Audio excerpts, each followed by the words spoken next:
Hey, Mr. Clash here with a little bit of an op-ed piece on Clash of Clans and other Supercell games, of course, being a type of esport. Now, first I'll give you a little bit of a background, a little bit of lead up into this, and then what I take as 100% firm confirmation from the head of Supercell himself, Ilkka Paananen. Now, before I get into the nitty-gritty of it, I just want to say I've been saying since ClashCon that Clash of Clans could be an esport. Now, on the forums, I was ridiculed and my stance was basically shot down by anyone that could shoot it down. However, it should be noted that the forums is also full of people who proclaim every day that the Clash of Clans is dying and a whole host of other negativity. And it's almost too negative, really, to the point that you start to think, or at least I start to think, that those naysayers actually work for rival game companies or something. Anyways, Clash Royale came along and it was definitely set up for competitions, and then the modders got banned, and then we got friendly wars, and the stage even became more set for the possibility of an esport of some kind. Now, before I go on, I do need to define what I mean by an esport, and to me, it's where people can make money playing Clash of Clans,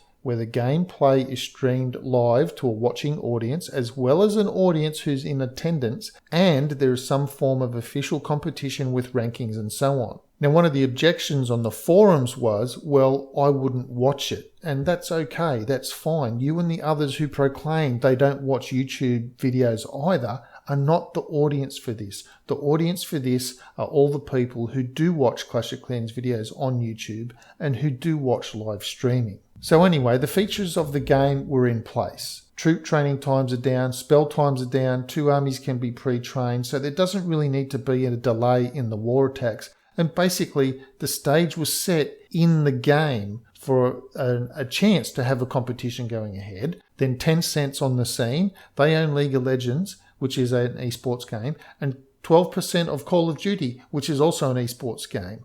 So the silent owner in Supercell, which is Tencent, they have got experience in esports. So they might be leaning towards that way, and they might be able to share some of their experience as well. Then we had what I call a test of the system in the September-October update challenge that was at Helsinki, and the number of views on the archive at least is 2.8 million for that thing. It is a good viewership, right? And I know there's a lot of TV stations out there that would kill to have 2.8 million people watching their shows. And I do acknowledge that, yes, a lot of that was people wanting to see the new goodies in action, but a lot of those people just wanted to see a 5x5 war in action.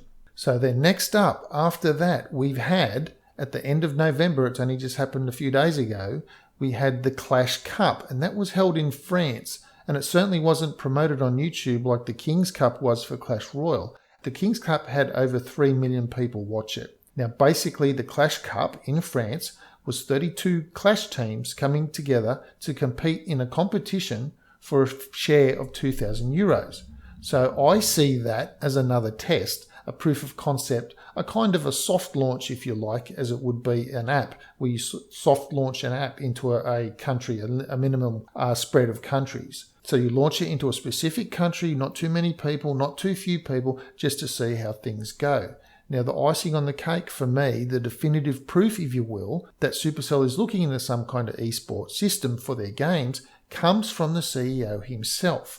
Now, recently, there was an event in Helsinki called Slush. Now, this is an event where people with ideas, investors, journalists, that sort of thing, they come along to a big convention. So this year, there were over 2,300 startup people, 1,100 venture capitalists, and there were 600 journalists from over 120 countries. That's how many came to this Slush event. The head of Facebook, he was there talking as well. So this is not some little small nothing thing, right? Well, Supercell's CEO, Ilkka Paananen, was there to give a talk. And during his talk, he revealed a few things. Now, he did reveal the Supercell business model was an upside down one, where instead of the head telling everyone what to do, the teams, or the cells if you like, they tell the managers what games they want to make, and the managers pass it on to run the company based on that. As such, everyone under the teams, it becomes their jobs to make sure that the teams are successful. Anyway, he also said they try to keep the teams small. The fewer people in management, the better.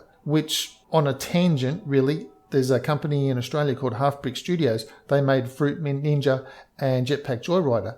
Now, as they started getting successful, they started piling in a whole heap of middle management who had nothing to do with gaming. They had no idea at all. And it got that ridiculous that if a developer wanted to make a game, it would take 6 weeks and rounds of multiple interviews with these managers who had no idea just to get permission to make the game. To the point where, in the end, the game developers, they were just leaving the company to go elsewhere. Anyway, back to Supercell and Ilkka Paananen. He said one of the most important goals moving forward is to make it easier and even more entertaining for people to watch gaming competitions than so-called esports contests are today.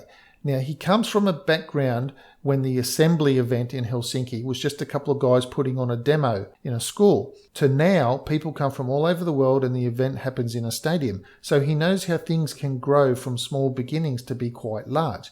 And so with that in mind, I want to repeat what he said.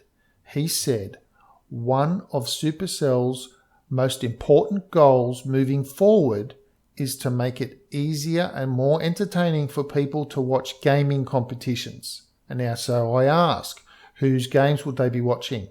Answer, Supercell's. And what competitions would they be talking about?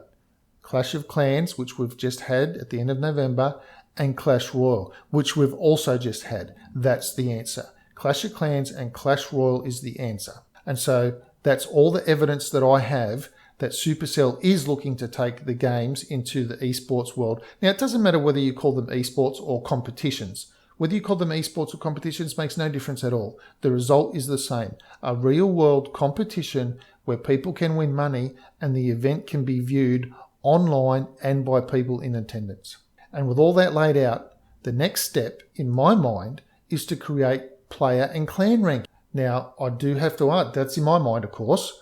That's just how I think about it. So I then also think, will that be something that's going to be coming up in the December release? Now, we've already had the tournaments in Clash Royale. We've already had the tournaments in Clash of Clans. And going by Ilkka's words, we know that they do want to take this forward into more competition. So I don't know. Will there be a ranking system being introduced into the game? I don't know.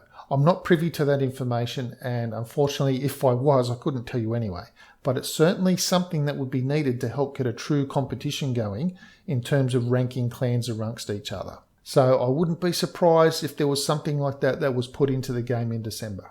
Anyway, that's it for this video. Please let me know what you think. If you think I'm nuts, tell me I'm nuts. Tell me I'm reading too much into the evidence, even though it's came straight out of his words, how they want to move forward. Or are you a little bit excited? I'm a little bit excited about the prospect that Clash of Clans can actually be an esport with an official competition. Anyway, that's the end of the video. Please leave a like, as it does help the channel. Please subscribe to the channel for more. And until I see you in the next video, stay frosty.